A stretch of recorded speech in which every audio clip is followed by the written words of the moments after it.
Good morning from the office. I'm your host, BKP. It is, what is it in Atlanta? Hangover Tuesday, right? Is it Hangover Tuesday in Atlanta? How many are up and out? And we're going to try to keep it down a little bit. You may not want somebody yelling at you this morning. We're going to try to keep it down, keep it quiet. Hangover Tuesday. I'm your host, BKP. Good morning from the office, North Georgia's only live online morning show. We got a lot going on this morning. The late night. I know all of you, a lot of you are up to maybe almost 1 o'clock. If you're watching this morning, you're up late. And so, first of all, how do you contact the show? How do you contact the show? 706-889-9700, 706-889-9700, and then chief@fetchernews.com, chief@fetchernews.com, and then @fetchernews on Twitter, @FYNTV. That's how you follow us on Twitter. YouTube, go to our YouTube channel, FYNTV, Fetcher News. Subscribe, and anytime we're live, you can always get a notification. So, all right, well, trying to pick it up this morning. How many of you, now I have a question. Let's go and play, Georgia fans, let's go and play the video I sent you. And I don't know how to pronounce this kid's name, but go ahead and play that video I sent you this morning. This is overtime last night, Georgia, Alabama. Great coverage downfield by Georgia, and just being a young quarterback not put in this situation. Bellamy almost gets him there. See, that's where you'd like to see him throw it away. Nobody's open. You got to give up on the play, throw it away, get outside of the pocket, and play on 2nd and 10. That's his youth right there. Tagovailoa trying to make up for it. Fires to the end zone. Touchdown! Alabama wins!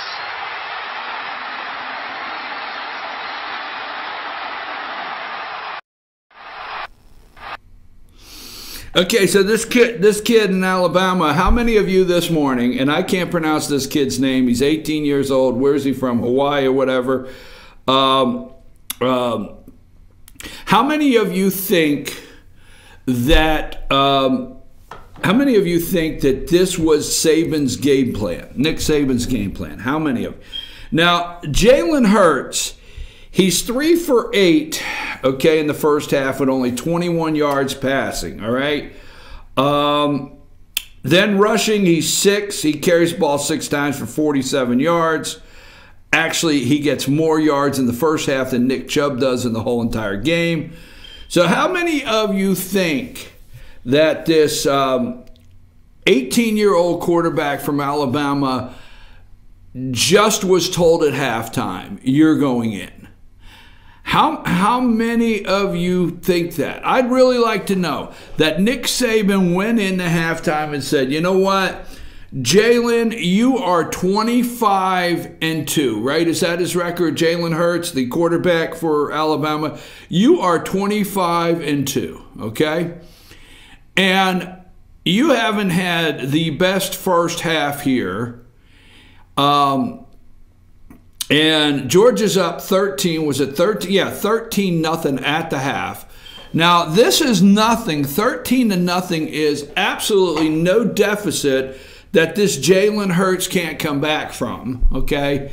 If you go through the 25 wins in this kid's Alabama Crimson Tide career, there's several times that he's been down 13. So this is not something that this kid can't come back from. Now, I know, I just want to put this out, okay? So you're thinking that Georgia did this outstanding defensive job. Jalen Hurts is shut down, and he just says, Nick Saban, is it 6 national championships, 5 with Alabama? I'm just going off the top of my head here. 6 national championships, 5 with Alabama. And so you think he went in at halftime, everything's on the line, and he looked at an 18-year-old kid, and he said, hey, you know what? I'm just going to take a chance. I got nothing to lose here except for the national championship. I'm going to take a chance on this 18-year-old kid. You don't think, I really want to know from you this morning, you don't think this kid practiced, now we're talking about a true freshman, right, that I understand, just like Jake Fromm, but this kid had no snaps, right? No live snaps. If I understood, this kid had no live snaps throughout the year. Game on the line, national championship, and Saban takes a chance with this kid. All right. I don't know. Now, did he bring the kid in to open the series on the second half? To see if the kid could stretch out the field and then maybe put Hurts back in? I don't know. But do you think that Nick Saban, okay, this guy is the Bill Belichick of college football. You don't have to like him, all right? If you will go and look up Nick Saban, all right, you will see actually his career, I want to say started with the Cleveland Browns with Bill Belichick. All right, just a little side note you might want to Google there. Nick Saban with the Cleveland Browns and Bill Belichick. Here's the thing. I don't exactly think that Nick Saban just took this wild chance. Kirby Smart got out-coached. Sorry, folks. Don't get upset. All right, he got out-coached. All right, it's okay. Recruiting at Georgia is the best it's been in years. I mean, 2 years in, the guy goes to the national championship game. Does have the team to win it. You can only, if you find the bottle on the beach today, the genie only gives you 3 wishes, right? So he probably ran out of wishes this year. Overtime against Alabama, Nick Saban's ready. This kid stretches out the field. Now, you take the sack in this overtime. You take that sack, and I do understand. I'm not going to say that he was okay with getting sacked. But if you notice, he stays in the middle of the field and he goes back. And nobody's going to think, well, that's logical to get out of field goal range down by 3. Okay? But also, this kid can air the ball out. Here's what Saban knows. This kid can throw a rope. He throws a 40-yard strike. Now, if you watched his passes last night, paid any attention, this kid throws a strike, okay? Was it number 74 or 77, the safety, okay, for Georgia? He looks him off to the right. He's 18 years old. He looks him off to the right until he knows he doesn't have enough time to get back and cover his receiver down the line. I mean, I got to say, this 18-year-old kid, he made one play. He looked off the right long enough to where he knows this guy cannot cross the field and make the play, and he throws a strike for a touchdown. Just saying.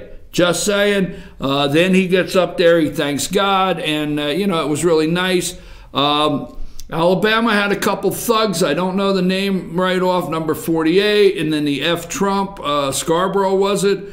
And number 48 that got into the scuffle, personal foul, and then got into it with his coaches on the sideline, his teammates. Alabama had a couple thug moments. I understand out there you're yelling about maybe some of the calls, but I will tell you the calls are not the reason why the tenacious defense of Alabama stopped the best running game in college football. It was a good football game. Sony Michel, 14 carries, 98 yards, okay? Longest carry of the night, 26-yard. Nick Chubb, longest carry, 18 carries for 25 yards. Okay, Alabama held Georgia to 133 yards. Nick Saban, Jake Fromm, great job. Great performance last night, okay? Great performance. You had a couple overthrows. You had a couple that were short, that were not on target. But you know what? You were 16 for 32 for 232 yards. You had no choice but to throw the football and try to find your receivers. You did a great job keeping this team in the game because there was absolutely no running game. Nick Saban takes the running game away from Georgia. Guess what? He wins. Georgia comes out of the halftime up 13 to nothing, all right? And this kid goes to work and gets 10 in the third, 10 in the fourth, and puts 6 on the board in overtime. This kid racks up all 26 points in the second half, a freshman, 18 years old. So my hat's off to the Alabama Crimson Tide for their national championship win. I do think, for all the argument maybe in college football, the two best teams were in the game, and I thought it was great. Put up the picture of President Trump. President Trump came to Atlanta yesterday. He showed up in Atlanta, and he gets to Atlanta. Excuse me for drinking my coffee. I'm trying to wake up.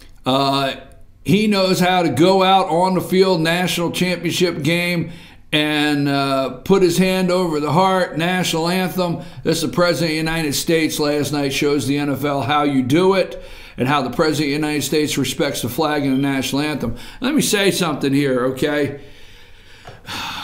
The President of the United States came to Atlanta yesterday, and the media did everything in Atlanta to deter him from coming or making a big deal of what it would be like, okay? So last night and this morning on any of the other networks or newspapers or whatever this morning, how bad was the traffic? It was the Mercedes-Benz Dome. How bad was the traffic, okay? How bad? All right? Hey, it was normally bad for a national championship game, all right?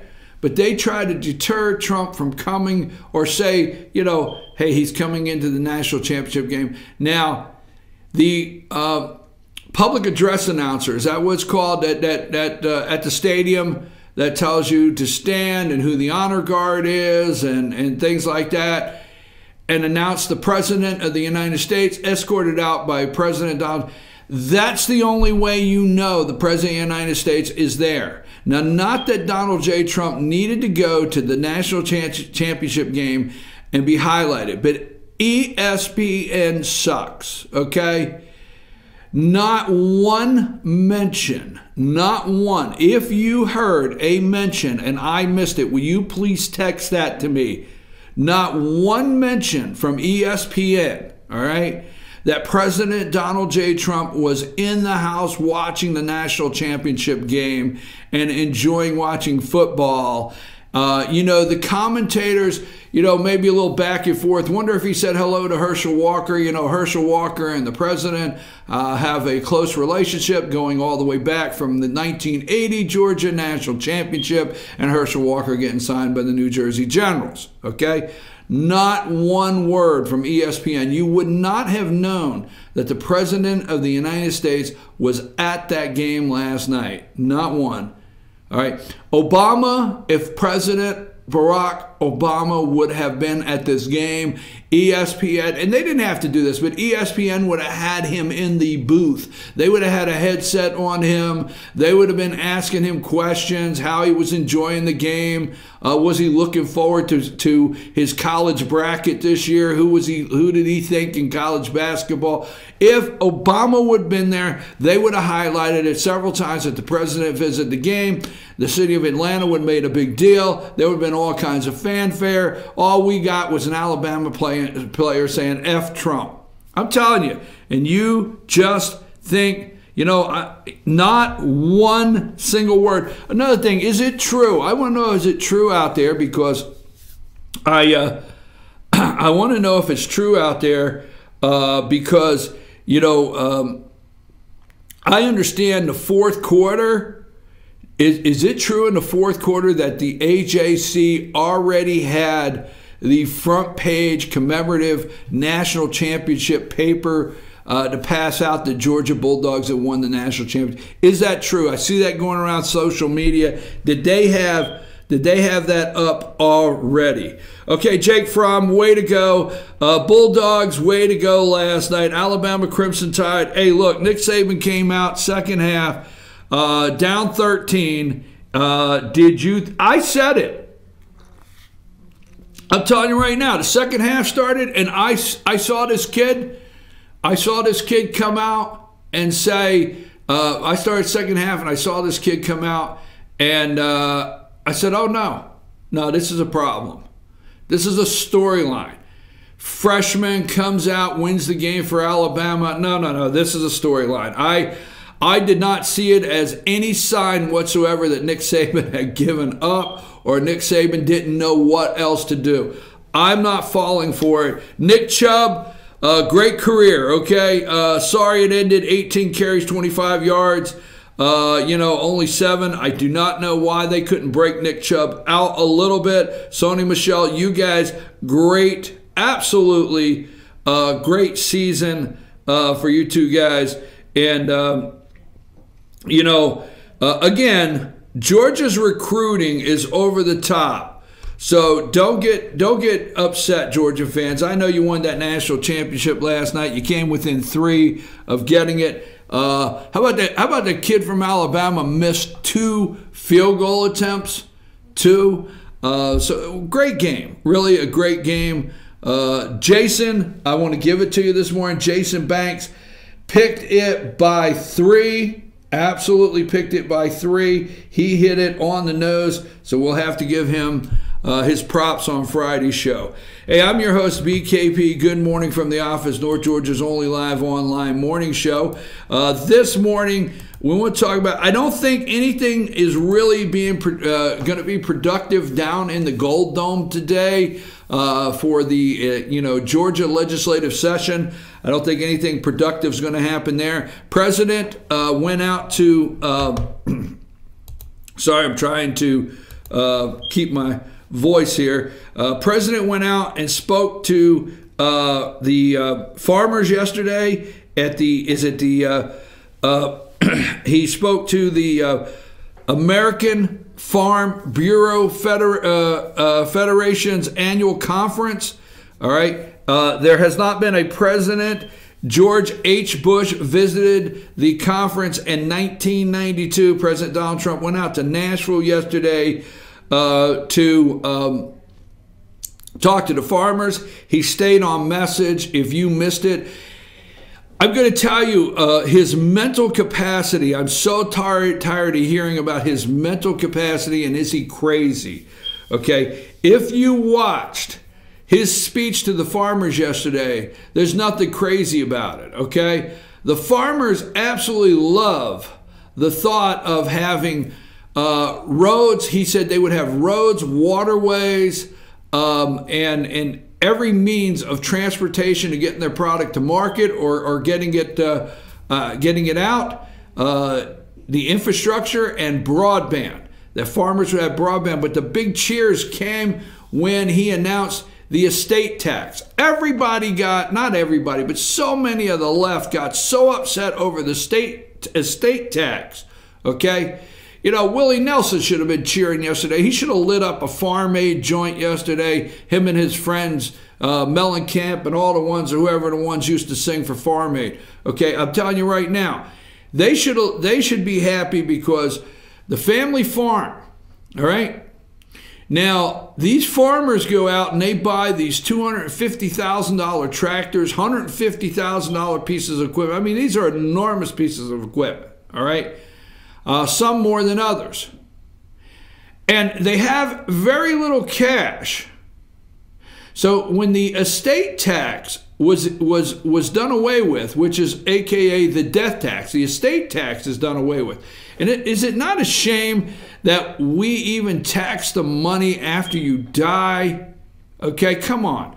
So the estate tax, all the mainstream media went after the estate tax as benefiting Donald Trump and his friends. Well, I'll tell you what, if you were watching that presentation by the president out there in Nashville yesterday, you would realize the farmers don't see it that way. He's protecting the family farm, okay? There's a lot of farmers that are cash poor. They don't have a whole lot of cash that they're sitting on, and there's not a lot of money in the bank account. And the house, it's not worth $5 million, but the land itself exceeds the estate tax minimum. And they have to sell it off to pay the taxes, and they lose their family farm. The kids can't come in and pay the taxes on the value of the land. So we know that, you know that, the president knows that, and they cheered yesterday out there in Tennessee. They did not look at him as crazy. Also, little Bobby Corker was there, and Sonny Perdue, the agriculture Secretary of Agriculture, Sonny Perdue was there, and Marsha Blackwell, and like I said, little Bobby Corker, and Lamar Alexander. Now, I want to ask you a question, and I'm going to take a break. How concerned are you? How concerned are you about the friendship with Lindsey Graham and President Donald Trump? Does that make you nervous? Because I could go back in the video room and take all the things that I said about Lindsey Graham. I could go back in the video room and look at clip after clip of what you said and what the reaction to Lindsey Graham has been over the years. And now Lindsey Graham is like Donald Trump's best fan. It's one of his biggest fans, okay? I'm a little concerned about that. What's going on in the Gold Dome? Do you know that that illegals get driver's license in Georgia, and there's a state representative that wants to change how you get a driver's license if you're not a citizen of Georgia? That is Jeff Jones, Republican, Georgia District 167. I've got an interview with him. We're going to play approximately about 9:20 today because there's not going. We want to talk about the Gold Dome and what's going on down there. We've talked about the abortion bill. We've talked about mass transit. It'll probably be a quiet day down there with a couple committee meetings. But hey, where's Wolf? How come Wolf is not on everything this morning? I don't know. I'm your host, BKP. We're going to take a brief break, and we'll be back right after these messages.